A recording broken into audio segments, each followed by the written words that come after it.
बिहारी दास जी ने बहुत सुंदर चरित्र लिखा है।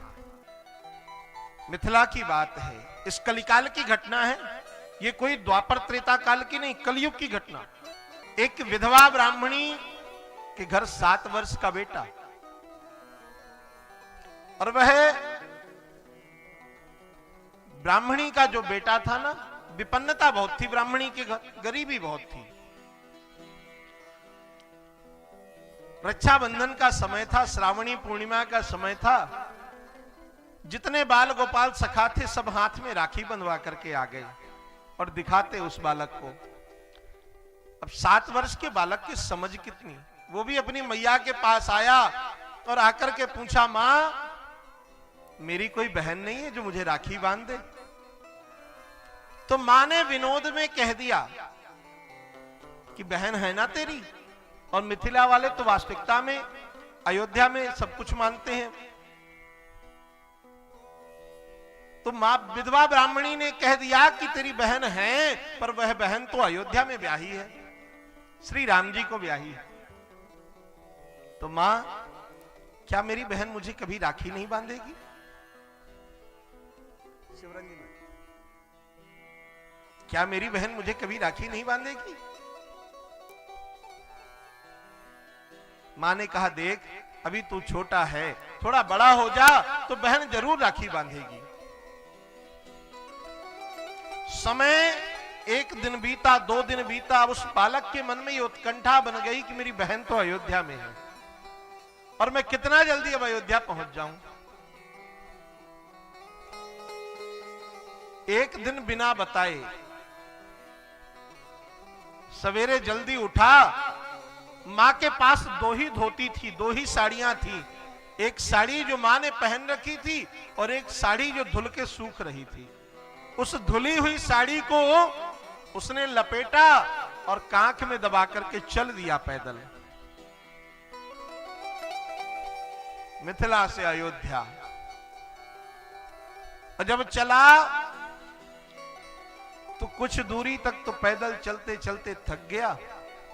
भगवान की ही कृपा थी, रात्रि हुई तो सो गया। पर जब सवेरा हुआ तो अपने आप को कहां पाया? अयोध्या में। सबसे पूछता, भैया ये कौन सी नगरी है? लोग कहते हैं अयोध्या धाम है। अच्छा, यहां मेरी बहन और बहनोई रहते हैं। बहन का नाम है सीता और बहनोई का नाम है राम। लोग हंसते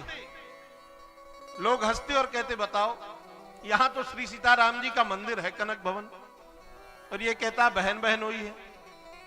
तो लोग परिहास भी करते हैं। सवेरे से शाम हो गई, ढूंढते ढूंढते उसे उसकी बहन और बहनोई नहीं मिले। अंत में थककर हारकर विभीषण वशिष्ठ कुंड के पास, अयोध्या जो लोग गए होंगे उन्हें स्थान का बोध होगा, वशिष्ठ कुंड के पास एक बरगद का वृक्ष है, उस वृक्ष के नीचे वो लेट गया। थक गया था ढूंढते ढूंढते और दुखी भी था कि बताओ घर से चल करके आ गए, अब यहां तो बहन जी नहीं मिल रही, न बहनोई मिल रहे। रात्रि हुई, जब मध्य रात्रि का समय आया, बालक तो सो रहा था। बालक का नाम था प्रयाग दत्त। प्रयाग दत्त सो रहा था, पर ये क्या, जब संसार सो रहा है तो एकाएक उस बालक को प्रकाश दिखाई दिया। प्रकाश दिखाई दिया तो देखा कि एक हाथी आ रहा मेरी ओर। तो मन में यह भाव आया बालक के कि कहीं हाथी से कुचलवा कर मार ना दे। तो डर गया, जबरदस्ती आंखें मूंद ली। पर हाथी में महावती के रूप में हनुमान जी और हाथी में औदे में श्री सीताराम जी बैठे हैं। हाथी आया है, रुक गया। श्री हनुमान जी सरकार नीचे उतरे और सीढ़ी लगाई। श्री सीताराम जी नीचे उतर के आए सीढ़ी से। और आकर के उस बालक के समक्ष खड़े हो गए। राम जी तो थोड़ा पीछे खड़े हैं, जानकी जी पास में गए। किशोरी जी ने कहा, भैया प्रयागदत्त। तो प्रयागदत्त ने आंखें खोली और डरा सा है,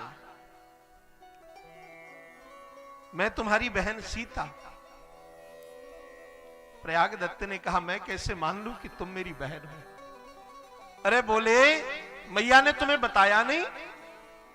बोले, मां ने तो बताया है, पर मुझे तुम्हारे चेहरे को देखकर पता नहीं चलता कि तुम मेरी बहन हो। सीता जी ने कहा, क्यों पता नहीं चलता? तो प्रयागदत्त ने कहा, बहन बुरा मत मानना, जब जन्मों से बिछड़ा हुआ भाई किसी बहन को मिल जाता है ना, तब बहन अपने आप को रोक नहीं पाती, फूट फूट करके अश्रुपात करती है। और तू तो रो ही नहीं रही, मैं कैसे मान लूं कि तू मेरी बहन है। इतना कहना था प्रयागदत्त का कि किशोरी जी की आंखों से अविरल अश्रुधार प्रवाहित हो चली। श्री किशोरी जी ने हाथों में राखी बांधी और प्रयागदत्त जो साड़ी लेकर के आया था, उस साड़ी की भेंट को दिया जानकी जी को। जानकी जी ने उस साड़ी को देखा, अविरल अश्रुधार बह चली। किशोरी जी ने कहा, भैया मेरी मैया के पास 2 ही साड़ियां हैं, एक तुम ले आए हो और एक मां ने पहन रखी, तुम लेकर के जाओ, मेरे पास पर्याप्त है।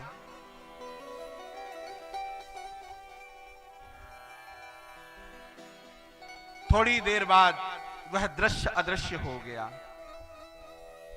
जो जैसा था वैसा हुआ। सवेरा हुआ,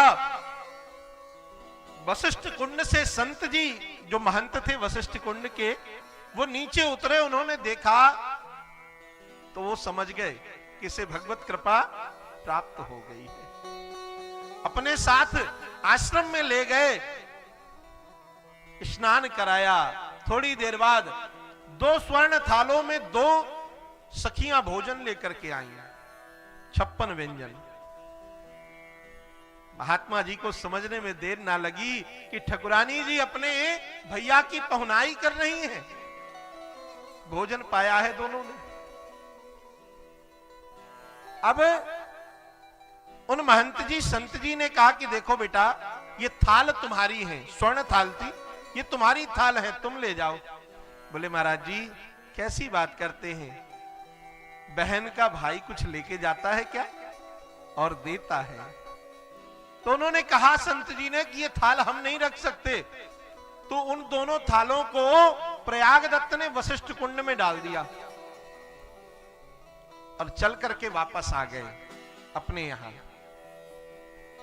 जब अपने गांव वापस आए तो आकर के मां से चहक करके कहा, मां पता है मैं अयोध्या गया था, बहन मिली, बहनोई भी मिले, देख राखी बांधी है।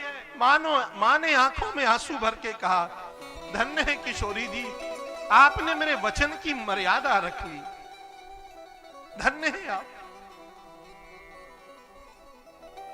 प्रयागदत्त ने कहा, मां पता है कि पायन में पनही नहीं तय। प्रयागदत्त कह रहा है, मां हमारे पहनने के लिए जूते नहीं है कि पायन में पनही नहीं तय, उत्भूषण की तन पे छवि छाजी। और बहन सोने से लगी हुई थी, पूरा शरीर सोने से मंडित था। इतने दिव्य दिव्य मणिमाणिक हीरे पन्ना जवाहरात बहन ने पहन रखे थे कि पायन में पनही न इतय, उत्भूषण की तन पे छवि छाजी। बहिनी मिली कछु बात करी, पर बोले नहीं बहनोई मिजाजी। बहन मिली, बहन ने मिलकर के 2-4 बातें करी मां, पर बहनोई तो बात भी नहीं की।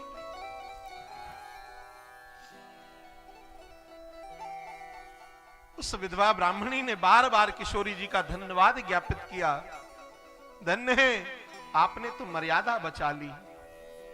मेरी वचनों की रक्षा कर ली। समय बीता, अब तो प्रयागदत्त बार बार कहता, मां मैं अयोध्या जाऊं। मां कहती थोड़ा बड़ा हो जा फिर जाना, बहन के यहां होके आऊं। समय बीता, समयांतर मां का शरीर शांत हो गया, और जब माताजी पधार गईं तब तक प्रयागदत्त की उम्र 15 वर्ष की हो गई थी। अब बोध हो गया कि ये कोई कलिकाल के सीताराम जी नहीं थे, ये तो त्रेता काल के श्री सीताराम जी थे जिनके मुझे दर्शन हुए। सब कुछ छोड़ करके अयोध्या आ गए, संत बन गए, मंत्र दीक्षा ले ली, वैष्णव हो गए। अब प्रयागदत्त नहीं, अब तो लोग प्रयागदास कहते, सबसे अपना परिचय देते, हम राम जी के साले हैं, बहनों ही हैं हमारे राम जी। तो लोग भाव से कहते मामा प्रयागदास।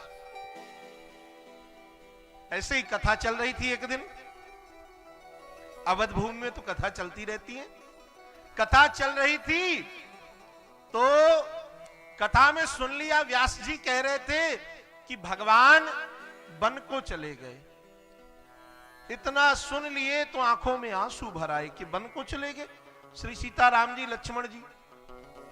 अब जो मिलता उसी से कहते, पता है घर छोड़कर चले गए। अरे झगड़ा किसके घर में नहीं होता, दो चार बातें तो सबके यहां होती हैं। कोई घर छोड़कर जाता है, कुछ पैसे दे दो। पैसे क्यों मांगते? अरे बिना कपड़ा लत्ता लेके गए हैं, ना चप्पल पहने ना जूते पहने, कुछ लेकर के जाएंगे। कभी अपने लिए कुछ नहीं मांगा, पर ठाकुर जी के लिए मांगने लगे। इकट्ठा किया धन, 3 पलंग बनवाए, 3 जोड़ी जूते मोंजे खरीदे, और 3 पलंग को सर में रखा। व्यास जी से पूछा कहां तक पहुंचे भगवान? बोले चित्रकूट में ठहर गए हैं। कथा तो चित्रकूट में ठहर गए भगवान। तो पैदल अयोध्या से चलकर चित्रकूट तक, चित्रकूट तक पैदल आए।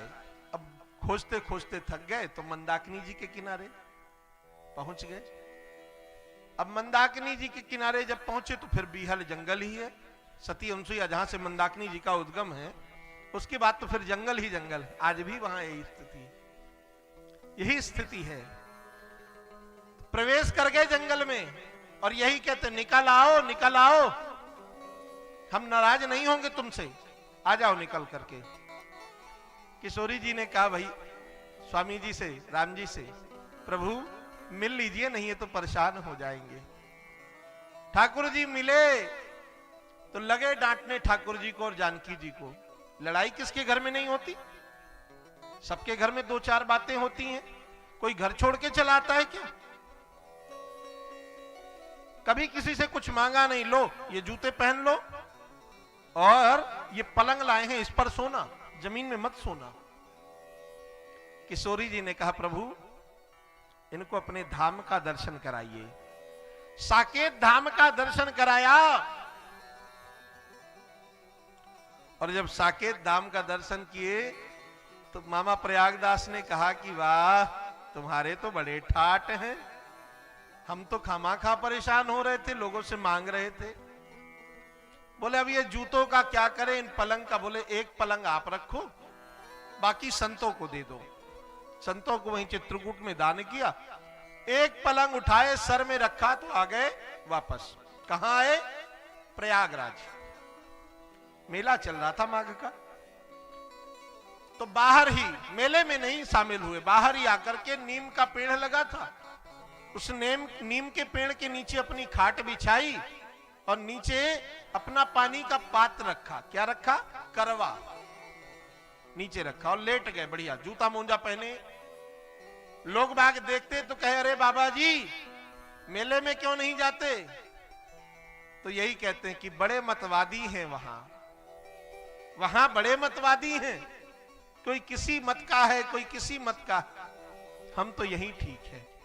तो लोग परिचय पूछते कि आप कौन हो, तो अपना परिचय देते कि नीम के नीचे खाट बिछी है, और खाट के नीचे करवा और प्रयागदास अलमस्ता सोवे राम लला को सरवा। परिचय देते अपना। ये कोई त्रेता द्वापर की नहीं, कलिकाल की घटना है।